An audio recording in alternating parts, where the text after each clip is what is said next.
Welcome, everybody, to another edition of Late Night on Base. Back at it, buildable.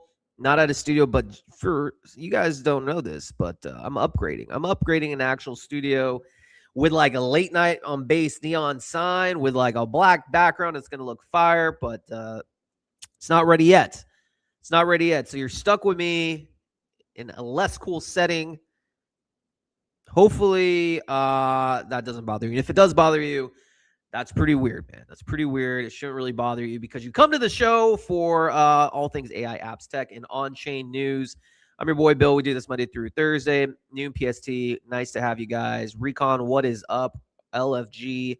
LFG, back to you, sir. What a Chad you are. I'm excited for today's show. My brother from another mother across the pond, Base Junkie, is in the house. We're going to bring him up as my co-host. And we got Chris.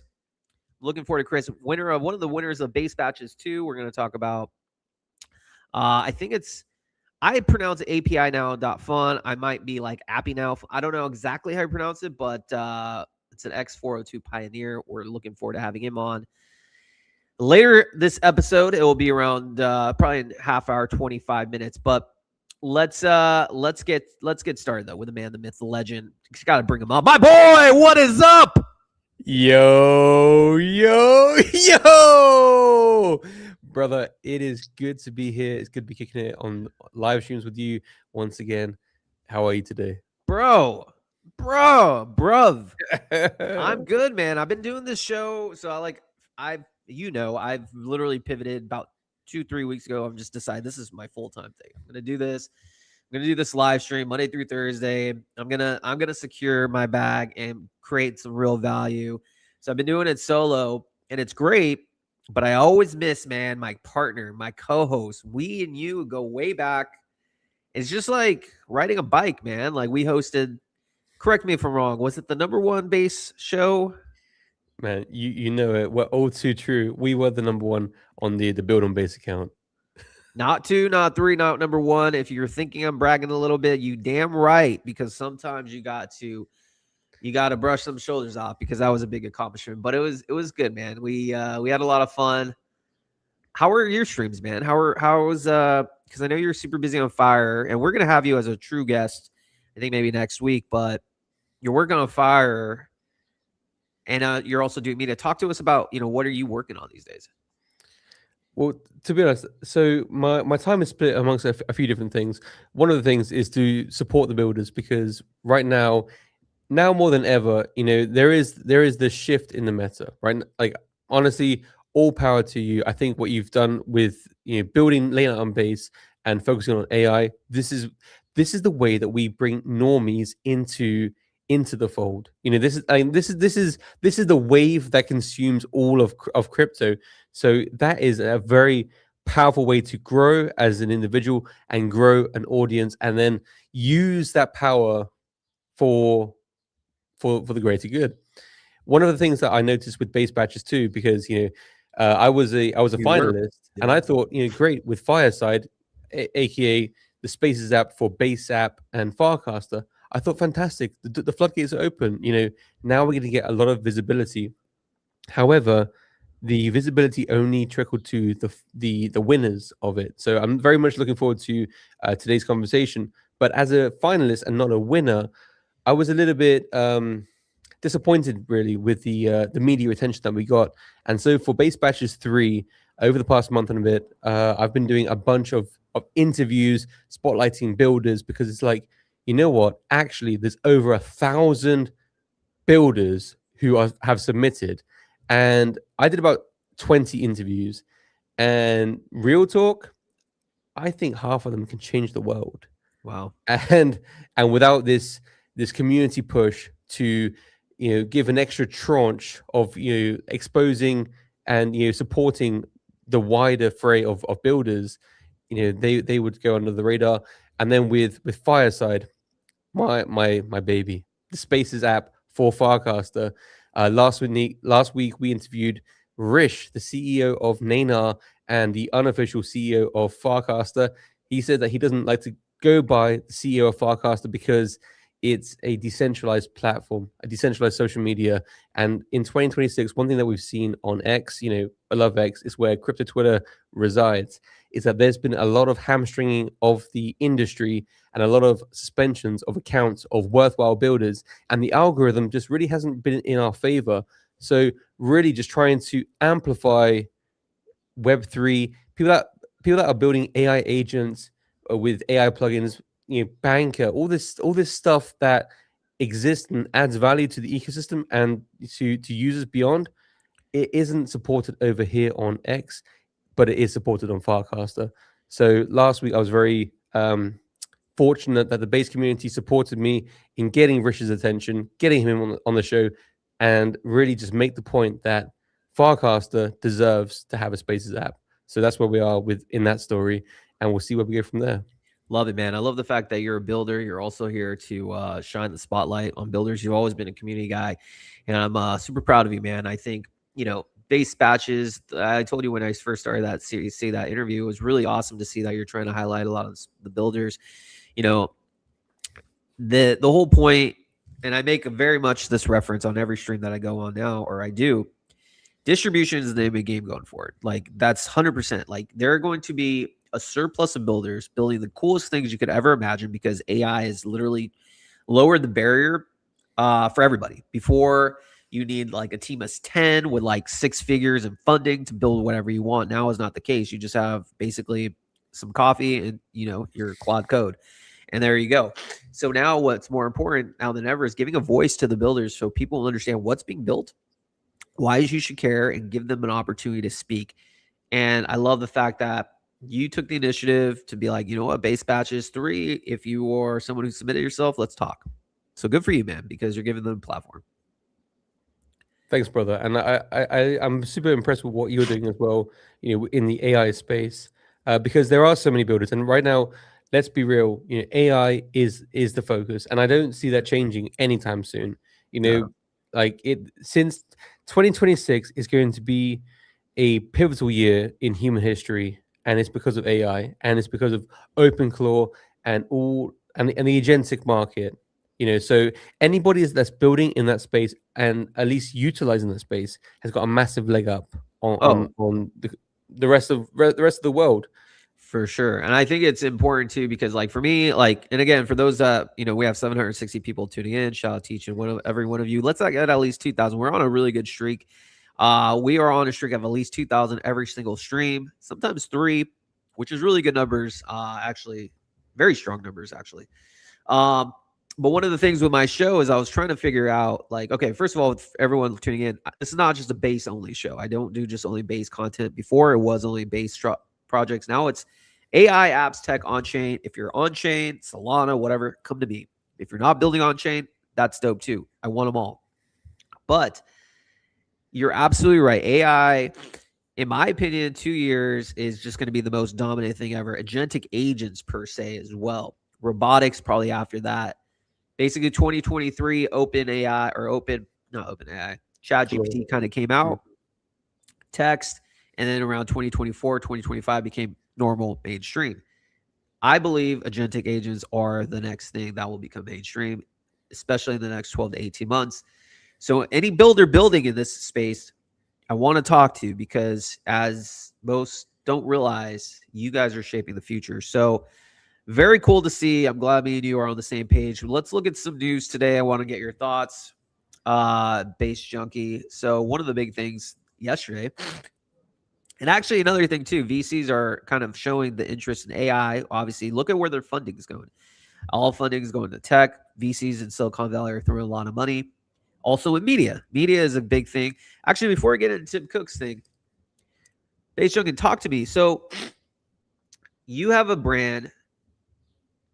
I want to know, are you leaning on pushing the media side of things a little bit more? Because I think you're very talented. And for me, I saw what TPPN did, $100 million exit.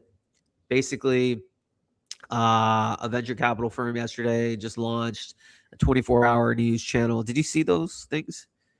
I saw the TPPN, the OpenAI acquisition of them. Yeah, and that was monumental. Yeah. And so yesterday, which one? Andreessen Horowitz just created a 24/7 news channel, basically live streaming. Clipping is a big thing. So the industry is heading towards AI and also media, which is makes sense. Distribution. Let me ask you: do you think media is something you're going to lean heavily on in the coming years, coming months and years, or is it more like I'm going to focus on the building side of things? Because I'm just genuinely curious because you do both. You do media very well, you do building very well, but you can't do both equally well. One has to take more of Mm. your time and effort. Which one are you emphasizing more in the coming months? Just curious. Well, to be honest, I made a post about this yesterday for artists, but it translates well to builders also, because at the end of the day, you said this very well a few minutes ago, that now to create stuff, the barrier to entry to be a builder is getting less and less and less. The moat is getting less and less and less. It's easier to create something and ship it. Shipping has never been easier in human history. However, distribution is everything. And one of the reasons why I started to put my face out there, since I guess a year and a half ago, like just lots of videos on top of the spaces and just really just dialing in on that human connection. I really think I have strong conviction that the pendulum swing is going to come back. And yes, the tech will continue to increase indefinitely, but people are going to be yearning more and more for that real connection, that human phase, that the stutters, the human imperfections, the things that come from a real human being speaking, giving real talk about real subjects. And I think this is one of the reasons why it's important to create a brand for yourself.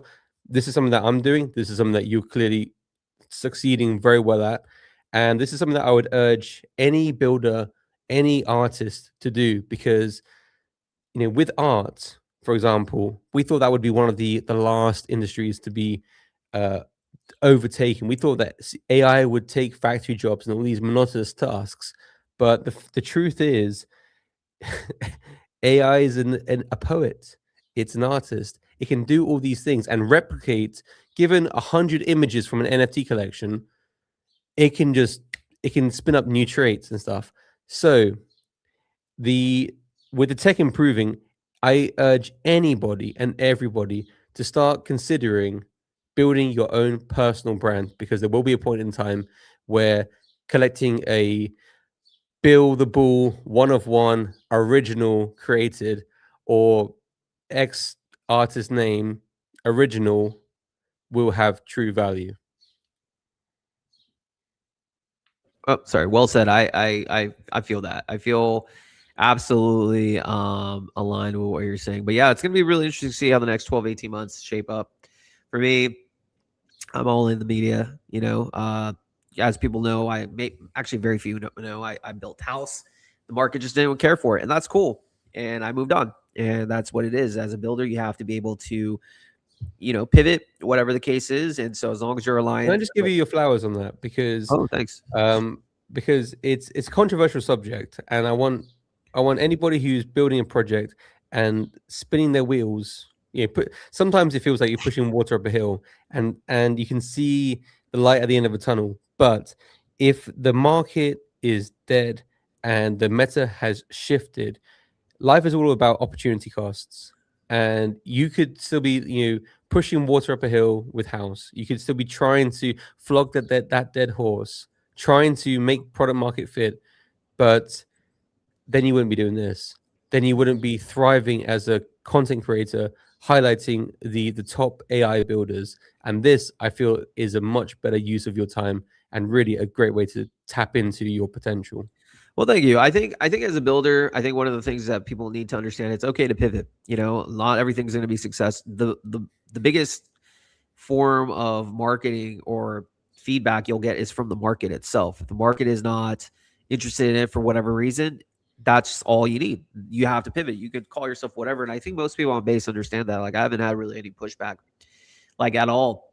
But opportunity cost is a real thing, and you need to see kind of where you're going. So if you're a builder, give it a shot. Try to do what you want to do, and let the market decide. And if the market isn't feeling it, don't worry about deciding to pivot. As long as you gave it an honest shot, I think you can't beat it. All right, so we got a few minutes before we bring on Chris, uh, but let me let's go on with some news of the day. And again, guys, if you're looking for the next AI apps, tech, or on-chain news, you come to Late on Base, where we give builders distribution. This is before the seed rounds, before you are on TechCrunch. You come here to get discovered first. Every episode will have clips posted and distributed on YouTube, X, LinkedIn, and Spotify. Did you know, Base Junkie, LinkedIn? Do you have LinkedIn? Highly recommend. Dude, I have like 14,000 connections on LinkedIn. Do you really?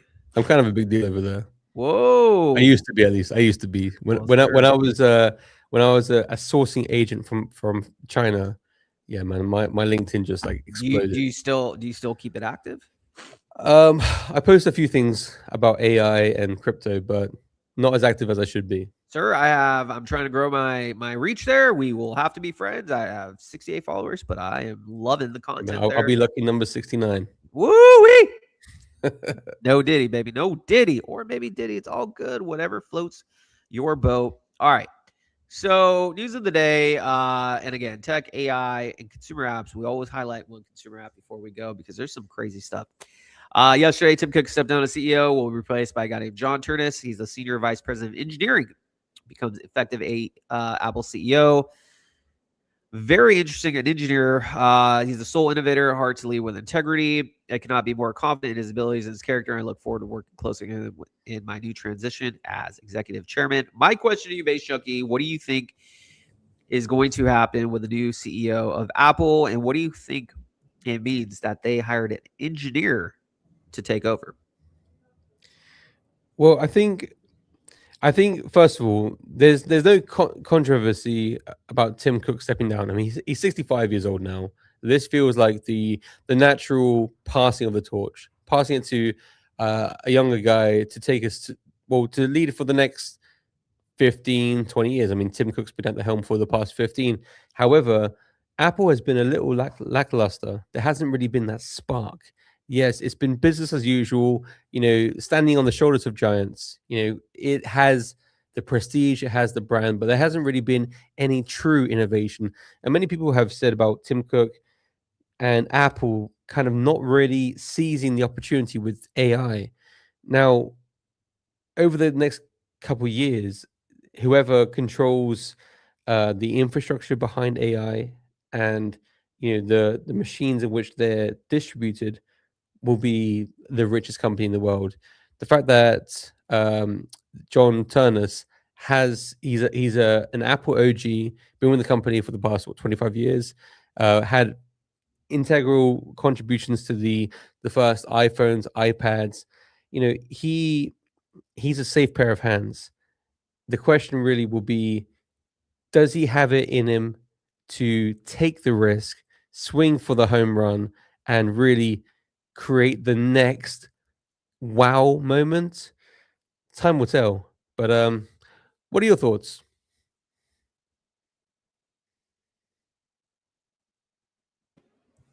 I think a couple things. I think it's interesting to see, when you start with Steve Jobs and Tim Cook, that's pretty big shoes to fill. Where like it or not, there's the growth of Apple is continuing on. Now, how much is it because of Tim Cook? I don't know, but I think it's kind of interesting to see. It's like why, because 65 is really not that old these days, right? And so it's kind of like why not ride in the sunset, leading the brand? But I think it just goes to show that Apple is very confident in its leadership and its product. For this guy, engineer, to kind of take over the realms, very unproven. Yes, he's been with the company, but it's one thing to be an engineer versus one thing to lead the company. So I feels like Apple understands their product. I personally think Apple is going to be fine. Did you know that if you make an app on the App Store, they take 30% of every transaction? Did you know I that? I did know, and that right there was one of the most bullish factors for a decentralized app store, because 30% is criminal. Yeah, but the thing is the only problem with that is when you own the rails, you own the visibility, you could charge whatever you want. You can build a decentralized app store, sure, but are the general public, the billions of users, going to use it? Exactly, exactly. They know they have a monopoly on the market. You know, the alternative is what Android. That's got to be the number two. But then any other app store, decentralized or not, there's got to be a significant drop off. Can that change in the next 5 years? Will developers start building on, on other platforms, decentralized platforms that don't take such a high cut? Yeah. Again, time will tell. I hope so, because 30% just does not feel it's an outrageous amount, to be Oh, honest, from any company. it's absolutely outrageous. All right, so let's see. Yeah, so Apple, I think will be fine. Very interesting to see. I was very much like shocked to see that. But Apple will be fine. All right, before we bring on our guests, though, always want to do an app of the day because it's never been easier to create an iOS app. It's never been easier to build some things. We had, people building games, but again, MRR is all that matters, and people are absolutely crushing it. So I would just like to see kind of new things that are going on. Let's see. Let's see. What would be here? Let's see if there's anything interesting here. All right. This insect identifier app is making 100K a month. Here's how they onboard users: intro video music, smooth animations, clear showcase, social proof of reviews, paywall, soft paywall, annual plan only, 7-day free trial, or 1 month for 99 cents. Literally, you point your camera on an insect and it will tell you what it is. They make $100,000 in revenue a month using AI basically under the hood to create it. For those, again, who don't realize, there's nothing novel about concepts like this, but they're underlying utilizing technology, which is AI, that allows this stuff to do it. Package it up in a nice wrapper, and you can make money. Basically, when you see a simple app like this making this kind of cash on a monthly basis, what does that tell you about the tools available in today's AI world? Honestly, all power to them. Fair play to them. Incredible.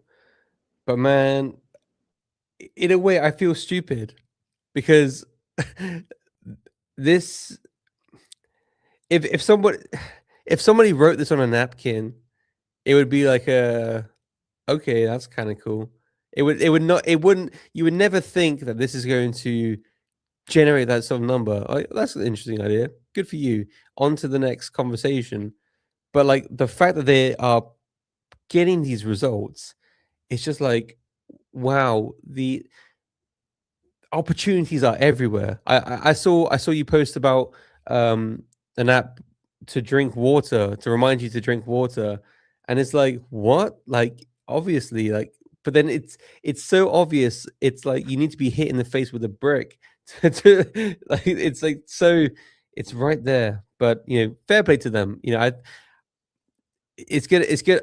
I tell you what, it's gonna have me up at night thinking about what's the obvious play that is just charge $1 and get 100,000 users, and then you're Well, I set. think I think none of these will charge a dollar. I think you need to charge the $9.99. But I think the simplest way is take an existing app that has been around for a while, who's obviously shown market interest, product market fit, but it's so antiquated that a lot of them have been around 10 to 15 years, haven't really updated their UI, use the AI tools to make it more modern. Literally copy that. Look what Cal AI did, which was literally counting calories for food. Point and click, point your photo at a food, tells you the calories. They weren't the first to calorie track. It was actually MyFitnessPal was the first one. And guess what? MyFitnessPal bought them out for about 100 million. So that'd be my advice to any builders. Don't create an app that you don't know if there's product market fit. Take an app, an existing app that does have product market fit, and push it in today's AI world. I think you'll be onto something. So again, every day we have a app of the day, and that would be one. But now, without further ado, shout out again to we have 2,398 people, 2,400 people counting. Very good, very good. Easy rookie numbers. Apple, Tim Cook, if you are watching this, which you're not, but if you are, hey, I will gladly accept a sponsor deal. Just saying, just throwing that out there. Shooting my shot, baby. Shooting my shot. There would be a nice little logo on the right for whoever. For you, Apple, I'll take you.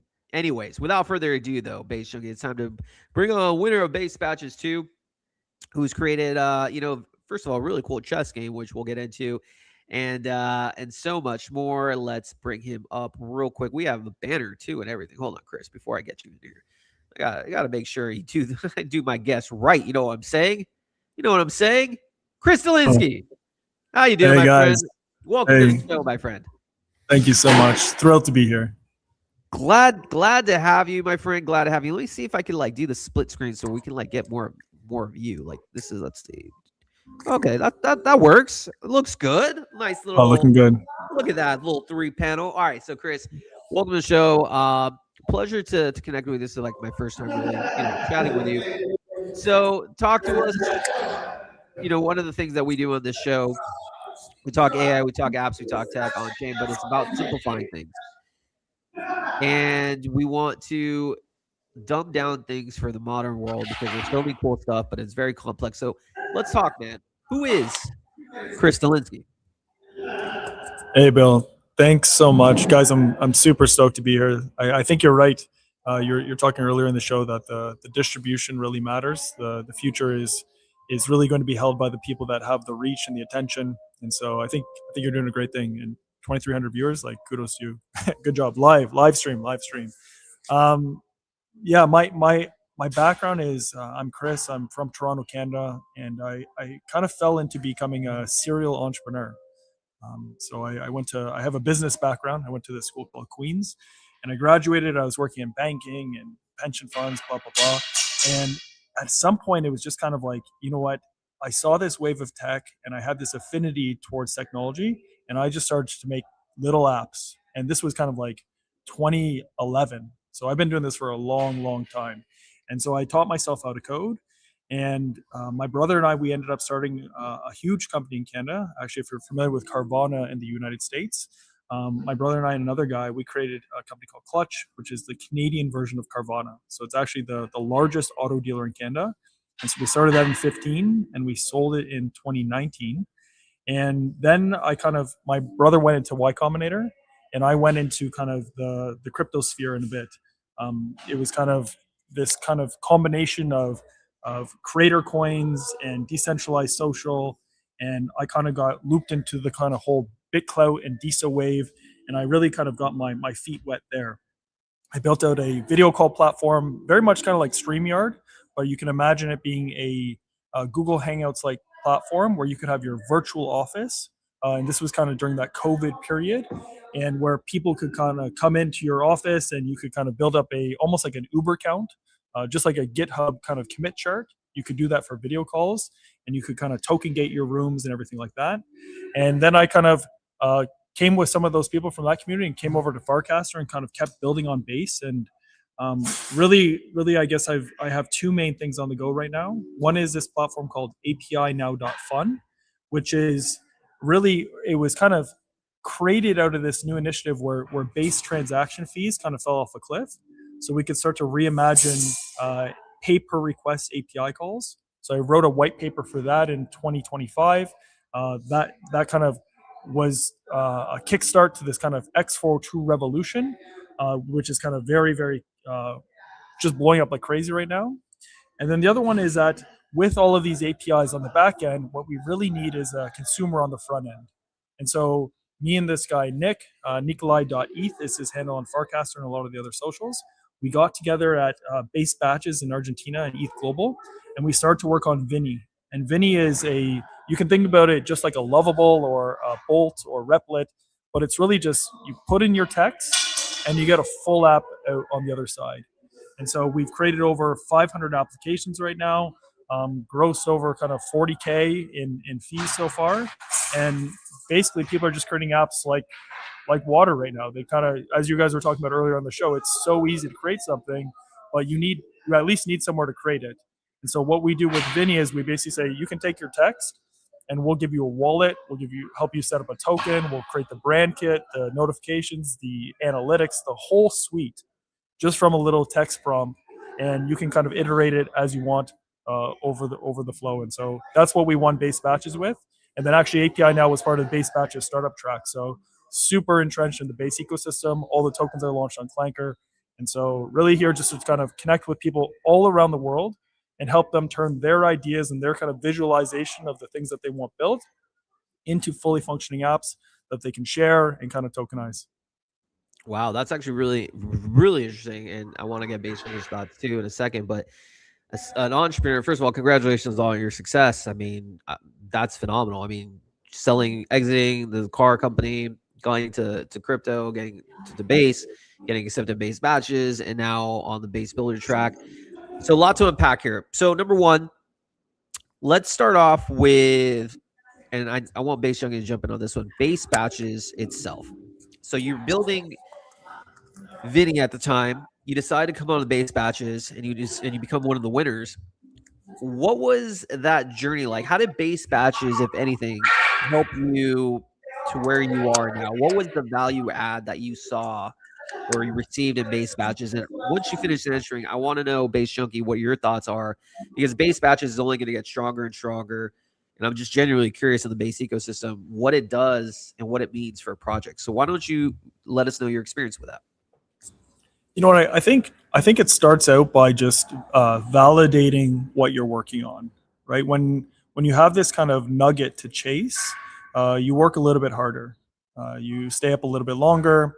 You care about it a little bit more, and then the nugget is really kind of knowing that there are not only is there a foundation and an ecosystem and an environment that is rich and kind of supporting builders or attempting to kind of support builders.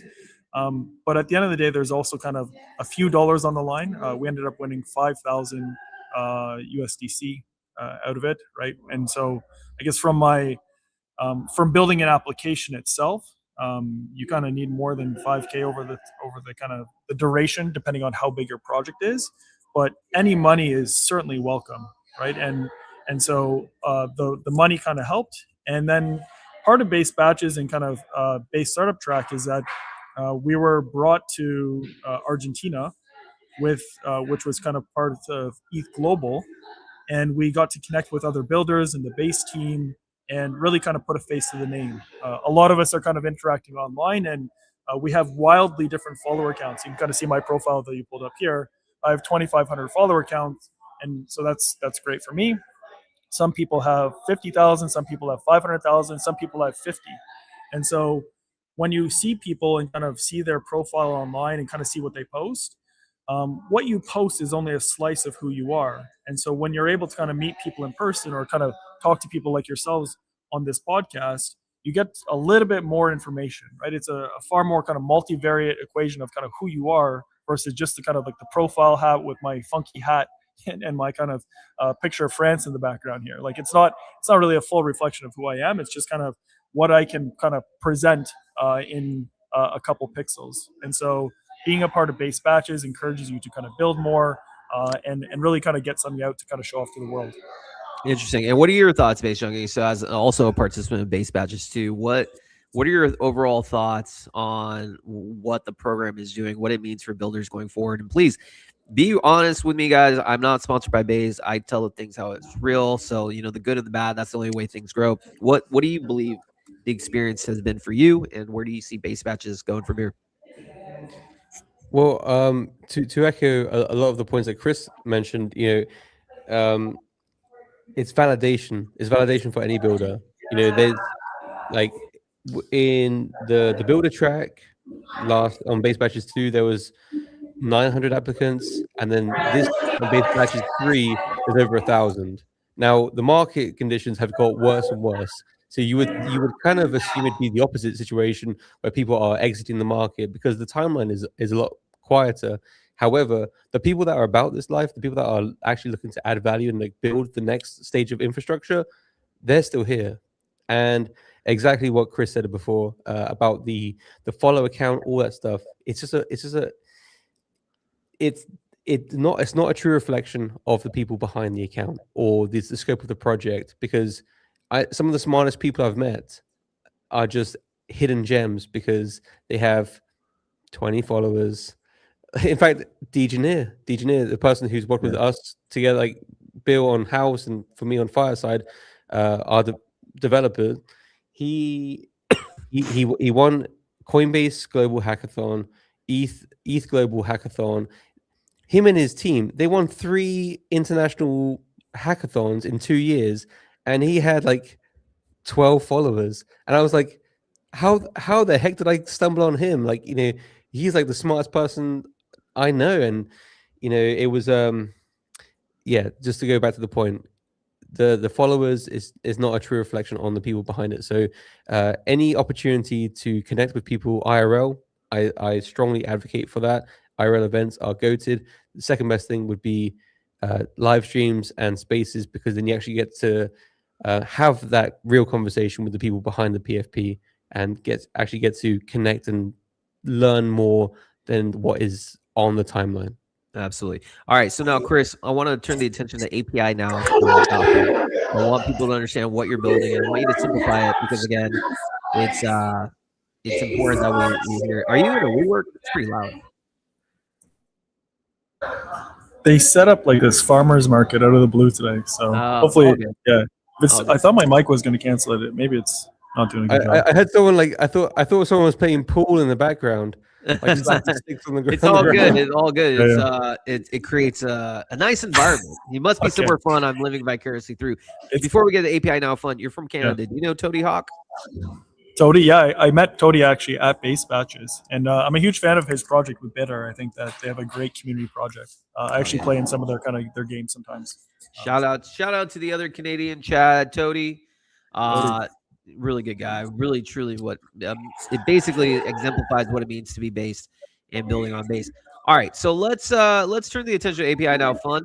I want to kind of get the people to kind of like look at it, see what it is. So it's a digital AI tool factory, making API providers AI agent accessible, running a digital factory, and turning the black box of LLMs into structured endpoints, and monetizing and tokenizing the best. All right, Chris, really cool, but we need to dumb it down. We need the grandmas of the world to understand what this is. We need the aunts, the uncles. Walk us through like we are 10. What is API Now.Fund? Okay, so yeah, I want to talk about API Now, and I also want to talk about Vinny because I think that they're both super cool. So, hell yeah. So okay, so API Now, if you're familiar with, if you're a software developer, you need to, you're basically kind of creating this interface that provides some sort of service or tool. So for instance, if you want to kind of create an image generation and you say, okay, you go to ChatGPT and say, I want an image of somebody kind of hanging out on the beach. And the ChatGPT kind of comes back with that image. That image generation is coming from a service somewhere on the internet. So this whole platform is based on these things called APIs. APIs are kind of tools for developers to use to build applications.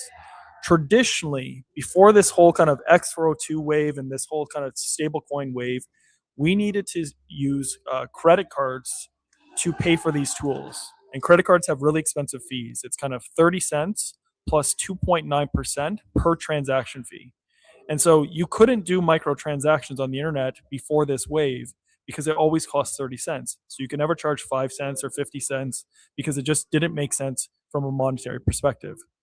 With stable coins, the cost of transactions have been brought down to effectively zero, like 0.001 cents. And what that means, that's kind of like a tenth of a cent. And what that means is that we can now run these APIs directly on a pay per request basis. So let's take the simple analogy of going to a vending machine. When you walk up to a vending machine, the vending machine does not ask you for your credit card information. It does not ask for your billing address. It does not ask you to kind of have a secret private key that allows you to have access to the vending machine. It just says, put in the token and I'll give you that chocolate bar or that bag of chips back. That's how a vending machine works. The same thing can happen on the internet now with all of the service of the internet. Every service, image generation, stock prices, real estate prices, healthcare data, all of those services and those tools that can be used to create applications can now be just run in a pay-per-request vending machine style. So you literally walk up to this kind of digital vending machine, you put in your tokens, and you get data back out, and you pay for it on an individual basis.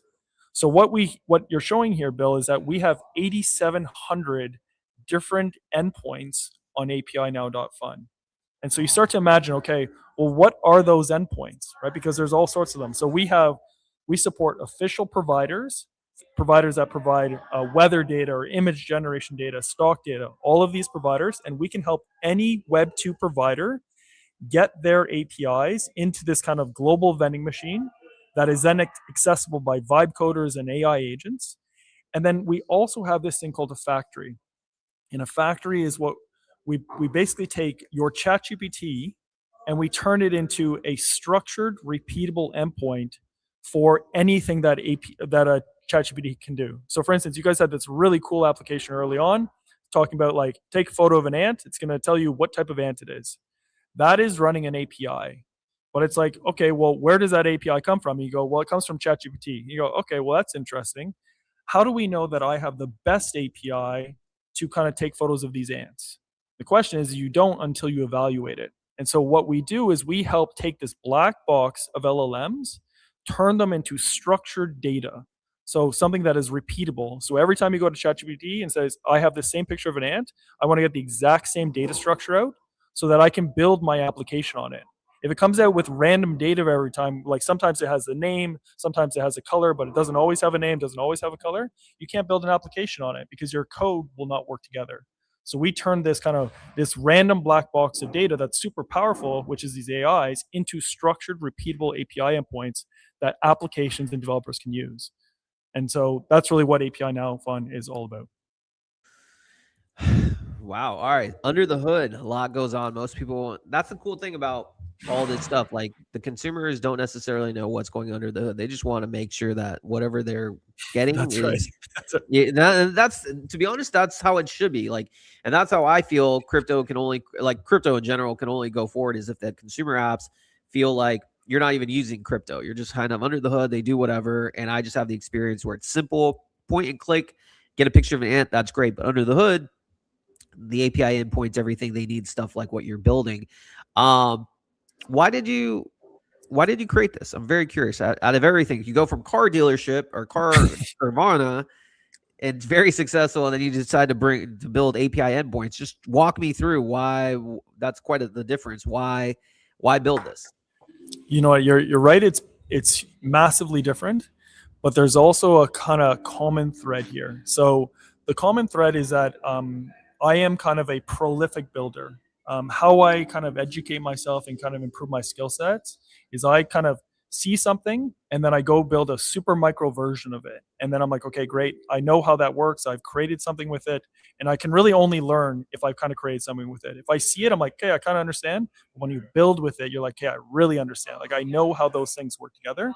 And so with AI, I start to do this a lot where it's like, okay, build. And what ends up happening with these API providers is you log in, you get a profile. So now they have your email account. Yeah. I right now have 90,000 unread emails in one of my emails. It's because I'm signing up for these services, and then every service I sign up for, they send me 100 emails a month. Then when I put in my credit card, they send me an invoice every month for like 3 cents, 5 cents. I'm like, guys, enough with this, right? And so because I was in the Farcaster and Base ecosystem, I watched this kind of, it was literally like a cliff. You can kind of go see like some of the posts by the Base team and stuff like this, where it's like base gas fees went from this to this. And it went from like, okay, a cent to like a tenth of a cent. And so I'm like, oh, wait, like I can now do something that I could never do before, which is I can kind of start to proxy these endpoints and kind of start providing these endpoints. And from the automotive background that I have, where you have an inventory of cars, now I'm thinking, okay, we can do an inventory of endpoints. We can do an inventory of services that all the developers around the world can start to use. And they don't have to register for these individual services. They don't have to go sign up for 50 different profiles and go through the pain that I have. They can actually just instantly get access to all these services on demand and pay for them as much as they want. And if they don't want to use it anymore, they slow it down and no problem. And so really you can kind of think about it as being like in the Farcaster ecosystem, having that inventory mindset. And then as a builder, you have to sign up for these services. If you want to create a useful app, you need to have good data sources. You need to have good context window.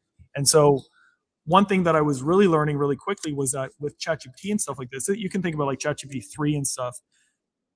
The GPTs were only as good as the context window that they had. And so you would start to build out these applications, but without the good data rails, the applications were kind of like, they're just mud. They just weren't, They didn't do anything useful. And so I was like, okay, you know what? I can kind of combine and create this inventory system of these APIs. And so after I kind of set up the Rails for API now, then it's like, okay, now I really want to accelerate and help anyone around the world build something. And that's kind of where Vinny came into play. Amazing. So with that, we're gonna turn. We have a few minutes left with you, so let's just get some highlights on Vinny.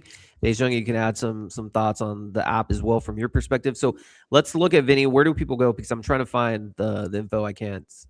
Yeah. If anyone knows somebody on Twitter, for some reason our Twitter got suspended, and so we've appealed it and waiting. So if anyone on Twitter, kind of go to Vinny app _ XYZ. That was our old Vinny kind of account. So we're waiting for them to kind of unsuspend it. Yeah, Vinny app, or if you're on Twitter, come on now. We have 3,100 people tuning in. Maybe one of you knows somebody who knows somebody who knows somebody. Come on, guys. We could use a little push there. But let's up. On Vinny app, are you available on other social medias? Do you have a Farcaster page, or where are you active? Yeah, so we have a Farcaster page, and then the website that you're pulling up here is really the best. What we just added in, actually, this is super nice, is that we now support all, like on the web, we support Coinbase embedded wallets. So you can connect with your wallet directly, Wallet Connect, connect directly on Farcaster, which kind of pulls in your kind of on-chain social graph. But we also have the sign-in with email, which allows anyone in the world to create an app. And under the hood, we kind of get that CDP wallet that gets created for them, and then they can build directly on Vinny, which is really amazing. Without them even knowing that they have a crypto wallet embedded, basically. Yeah. So like cool. There's an education process for sure. Like at some point, you have to fund the wallet, stuff like this, but small dollars relative to hiring a $100,000 dev shop or something like that. We're talking like less than $20 to get the first builds out and stuff like that. So it's super, super affordable. So we come to Vinny app, and then it's like, okay, build mini apps with natural language. I was earlier saying, consumer apps are just going to be flooded. The iOS store, it's never been easier to build apps, and you take it a step further where you could just type and it'll get it done. So you either connect your wallet, sign with email, and just walk us through, like, is it basically as simple as like, hey, here's the app I want to build, click, and then you can like revise it in real time while it creates it? Yeah, exactly. Do you have a Farcaster account? Let's do. Let's go to Farcaster and we'll use it there.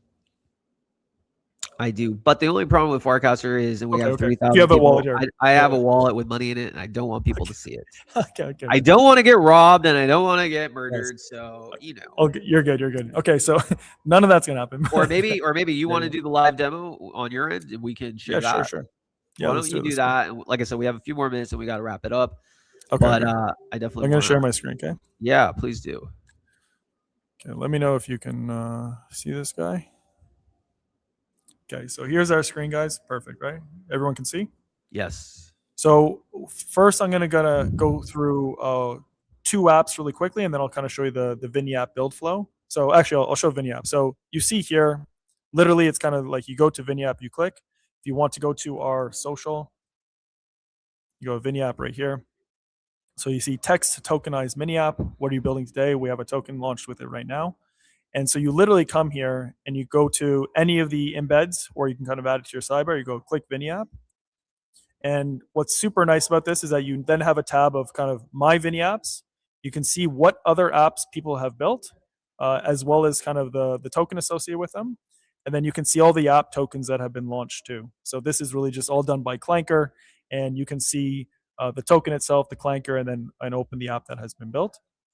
If you want to create an app on Vinny app, you literally just hit this plus button. You type in your app name.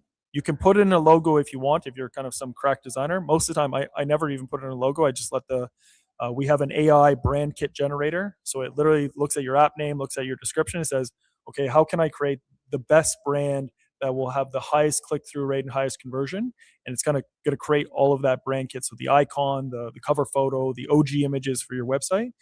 And you literally just come here, you just type out your idea, click these boxes. Right now, we're kind of getting a couple spam entries. So we have 2 boxes at the start. And then it will literally start to create. And so what that looks like after it creates is you're going to get something just like this. So you get a page for your application. And you can see here, I'll scroll up. This one has 562 messages that I've typed to in the past. And this is a collaborative experience with Vinny, the kind of AI builder, and myself. And you can see, as you're saying, at any time you can kind of type in and say, hey, I want to make these updates. And a few other aspects that makes Vinny really special is that we handle the kind of whole mini app setup and app setup. So we do the Farcaster manifest signing. So that is required for you to kind of get your application in kind of the Farcaster ecosystem. We have analytics and tracking. So we have, you'll actually see here, we have analytics here. So this one here actually has, in the last 7 days, has 825 opens, 146 users. You can see the different people. So I've been testing it, but you have all these other people that have been using it.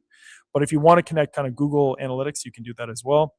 You can select the platform. So we have Farcaster and Base. We're adding in World App and Telegram apps. We're kind of in constant contact with these guys. You get the manifest style. And then these are kind of the icons that I'm talking about. Like they're really high quality, high fidelity. And at any point in time you want to change it, you can change it, no problem. And then outside of that, what's really important about these Vinny apps is that we do the whole stack. So you get an app wallet. So you can see right here, this app wallet right now has 98 cents in it. It has a balance of 3 cents. And at any point in time after your build fees have been paid for, you can actually withdraw those funds as well. So you can build up an app, and then any excess dollars that you're not using to kind of build out your app, you can kind of withdraw those into your own wallet. And you'll see that it has a token associated with it. There's fee distribution as well. And then over here, the last thing I want to show before kind of showing off two apps is the notifications. So you can actually see that this app has 71 subscribers, and they can get notified on Warpcast whenever something in-app happens, or if you just want to send off like a one-off notification, be like, hey guys, we just did this new thing. You can do that here directly in the Vinny app platform. Very cool. So Chris, real quick, yeah. we do have to wrap it up. So why don't you show us Yep. one app? We don't have time for two, so just give us one app. Okay, we'll go quick.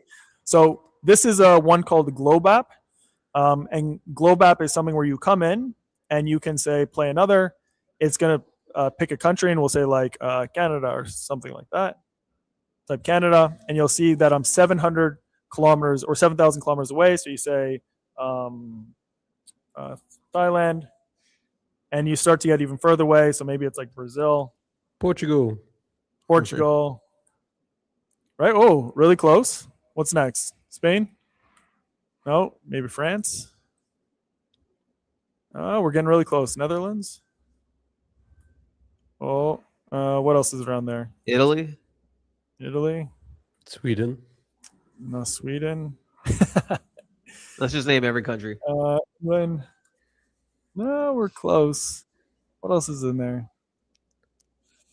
Well, literally Sweden, Norway. Oh, Switzerland's really close. Germany. Oh, what else is in there? Hungary? No. Luxembourg? I don't know. What's I don't know. Austria? It's kind of fun to actually hear you guys like on that side of the pond. You're testing your knowledge on European countries. Unfortunately, I don't know, but yeah, unfortunately though we do. So got that one, and then the other one we have actually we're just about to start our first chess tournament, but this is a fully functioning chess application. I've actually played this one.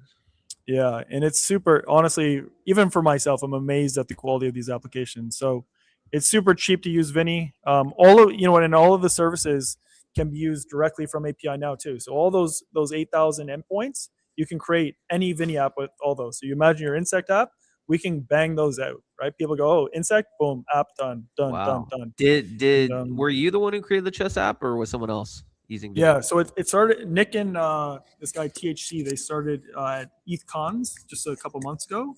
And then I play chess sometimes, so I was like, oh, we can do this. And so I really got into the weeds in terms of just adding features. Dude, and so great, man. All right, well, last words for you, Chris, and then we'll wrap it up, and then I'll have Beijing give you some final words. Where can people find you, man, if they want to know? By the way, shout out to the 3,162 people tuning in live. If they want more info for you, Chris, where can they find you?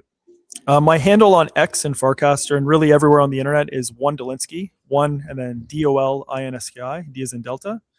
And then we have APInow.fun on X and VinnyApp .xyz on the web, and would love if anyone is building. If you're using Vinny, please reach out. We can create apps on demand. So there's literally no barrier anymore, and I'm stoked to see kind of what you guys build. Awesome. Chris, man, thanks for coming on the show. We'll have some clips made for this for you a couple hours after, and we'll put this up at Spotify at some point this week as well. Base Junkie, Bill, thanks so much. Chat soon. See ya. Appreciate it. All right. Really cool guy. Really cool guy. Chris Stalinsky on with Apeinnow. So, Base Junkie, my friend, dude, we need to, I want to see more live streams from you. I know you do the DeFi one with Noah. I know you do some others, but I want a solo show from you. When can you give the community a solo show that we can tune in where it's just you? No co-host, just you. When can we make this happen, sir? I need to give it some thought, to be honest, because I must say I do love bouncing. I love riffing with a co-host, because you get I love to be the voice of the audience. I love to ask the questions, and I love to interview. Giving my takes. It's like, okay, this requires a bit more preparation. I'll be honest, and although I am informed and although I have my finger on the pulse, I'm not sure if I have it in my schedule right now to do a solo show. Right now, I'm loving to do the shows with Noah. I started a new show with Toro. Yes. Talking to Quigs about potentially doing some more frequent stuff, but a base junkie solo, man. It's not for everyone. I do agree. Like, solo shows is a different beast. It's easier. Like, it's so seamless when you have a co-host. You can vibe. You can just do it. When you're on your own, it's you. There's no one to balance. You can balance it back, and it's just like dead silence. So out there into the ether. Yeah, well, honestly, you're crushing it on the solo shows. Yeah, I see some of Thread Guy's stuff as well, and I see he's very well rehearsed, very well prepared. Like the 3 hours show, it's like it looks like there's a full day of preparation every day, and I think that requires a team or literally making it your full time, gig. Sure. So I think really it comes down to capitalizing on time. If they're paid shows, then of course I'll do the effort. Of course I'll do the research, all that stuff. But to grow it, I'm really pushing to make Fireside a success. Yeah. I think right now more than ever, even Chris just now saying that Vinny app, a base batch winner got suspended. I feel like free speech is really under fire on X. So that's why I'm trying to give everything I have to make the case that Farcaster should be the home for decentralized social media. So right now, that's where my focus is. In the future, you may hear later in 2026 a Base Junkie solo show. But for now, that's where my all take right. is. Well, I like that you're locked in, and for the 3,167 people tuning in, give Fireside a shot. Go over to Farcaster and check it out. Base Junkie is really helping create decentralized audio platform, and it's very much needed. Base Junkie, let's get you on as a proper guest, maybe next week or something. Love to have you on. I will always make room for you. And yeah, man, basically I'm trying to become the boomer thread guy in a way. So shout out to him for kind of showcasing it. But someone's got to do it. Someone's got to be a boomer. The youngins can't always have all the fun, bro. Bro, honestly, I listen to you actually for pleasure. I'll have a bill. I mean, you remember that time I had you on the projector? I did. Caught me there, fanboying out to my homie. But yeah, I'll support you. But I enjoy the content. You always come well rehearsed, and you bring on some banging guests. Appreciate it. Keep it up. Keep pushing. Appreciate it, bro. All right, guys. Well, thank you everyone for tuning in. Today's been a good show. Tomorrow we have Wrecked Energy. He's creating Wrecked Drinks, which is brand really cool, an actual product in stores worldwide. So tune into that. We do this Monday through Thursday, noon PST. Your boy Bill, if you want the latest on AI, apps, tech, or anything happening on chain, come to the show. Basically, it's your lunchtime snack, but it is late night somewhere, mostly in Europe. So my name still fits. Appreciate each and every one of you guys. Base Junkie, my friend. Chat soon. Stay based. Stay based. Cheers, everyone.